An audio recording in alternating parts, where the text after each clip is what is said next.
Well, good morning, ladies and gentlemen. Good morning, sir. Thank you for this opportunity to speak at today's event.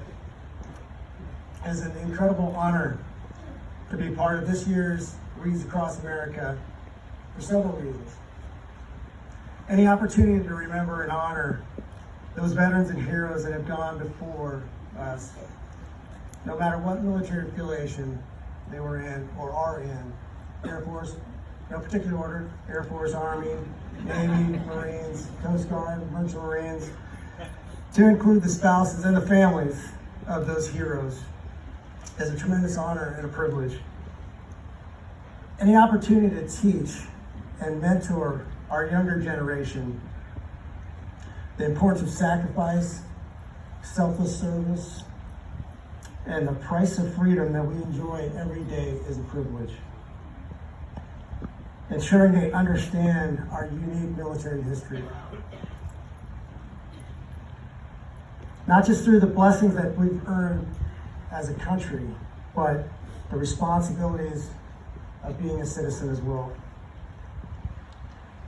Throughout my career, I've traveled the world. However, as you've heard, Southern California is kind of my home. I'm back to my roots. I was born in Victorville, right down the street. Lived across the street at March Air Force Base. In fact, if it wasn't cloudy, you could probably see my house from here. My mom still lives in Doherty, and when I enlisted in the Air Force, I was stationed at Norton Air Force Base before they closed that.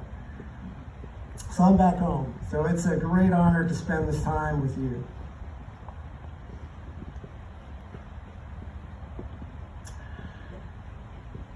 The chaplain already hit on it, but knowing that we're taking part of just a nationwide event is just spectacular to think about. That in 50 other states across the nation have veteran ceremonies, ceremonies at sea, and ceremonies at deployed locations on foreign soil. We're doing the exact same thing to honor our veterans.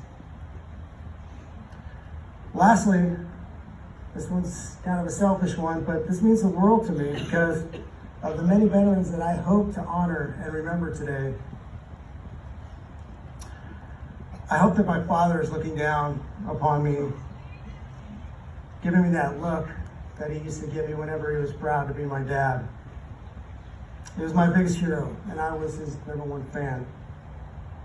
He's actually buried up on the hill in section 62E, which is pretty sentimental because, again, if it wasn't so cloudy, his spot actually overlooks the C-17 ramp, which was the aircraft that I used to fly at the time.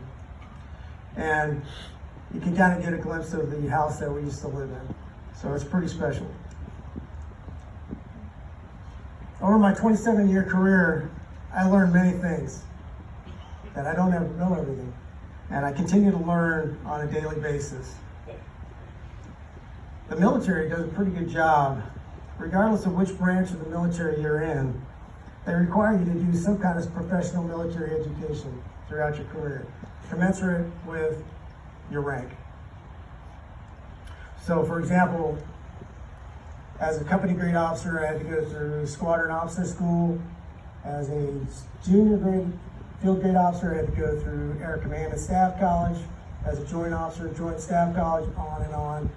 And completing Air War College as a senior field grade officer. But out of all these courses that we take in the military, they all have one thing in common. They all involve an in-depth military history and a histories of war curriculum. This is important for several reasons. Number one, military history is to learn from past accomplishments and mistakes as to be successful in future wars. However, in my opinion, most importantly, military history creates a sense of military tradition used to create cohesive military forces. That proud military history is what we all have in common. Each one of us has known someone that served, whether it was in immediate family member or an extended family member or even just a family friend. And that someone shared a story that captivated our attention with curiosity and admiration. For example, you heard I'm currently stationed at Pensacola Naval Air Station in Florida. I currently fly with the 455th Flying Training Squadron, the Nighthawks. The 455th Flying Training Squadron has a deep history and lineage to a significant invasion during World War II. The 455th Flying Training Squadron, then known as the 455th Bombardment Squadron, was one of 4 squadrons that flew B-26 Marauders, participating in the coastal bombings of Normandy and later transportation installations during the Battle of the Bulge. A couple of years ago, I had the opportunity to fly one of our T-6 Texans to a 323rd Bomb Group reunion. The aircraft that I flew down was actually our heritage plane. It's painted green with the white invasion stripes on it, just like that of the B-26 Marauder. At this event, I got to talk with and I learned stories told by the sons and daughters of those brave aircrew. These are the kinds of stories that you don't read about in history books. These are the emotional-filled stories that when you hear them, you can only get but a small glimpse of appreciation for the aircrew and the families and what they went through during that time period. It was amazing to hear the family members talk about the dedication and the sacrifice of the fathers and mothers, sons and daughters, brothers and sisters. They came from all backgrounds in life to place their lives on the line for our freedoms. Listening to the stories reminded me that when a soldier serves, the family serves. As I listened to story after story, I couldn't help but admire the qualities that made up the families and their loved ones. These qualities are reminiscent of that which comprises of a veteran's wreath that we will be laying today. Their belief in a greater good, their love for one another, their strength, work ethic, and character, their honesty and integrity, their humility, selflessness, and modesty, their ambitions and aspirations, their optimism for America, their concern for our future, their pride in their duties, their hopes and dreams that didn't always come true but left them with no regret. A veteran's wreath is a symbol of honor, respect, and victory. In the middle of my career, I worked for Air Force Special Operations Command. In special operations, we quote a verse very often. But honestly, I've never felt that it just was something that was specific to special operations. I felt it's a calling to anyone who has ever served in the armed forces. Isaiah 6:8. Then I heard the voice of the Lord saying, "Whom shall I send? And who will go for us?" After that, it was a resounding, "Send me."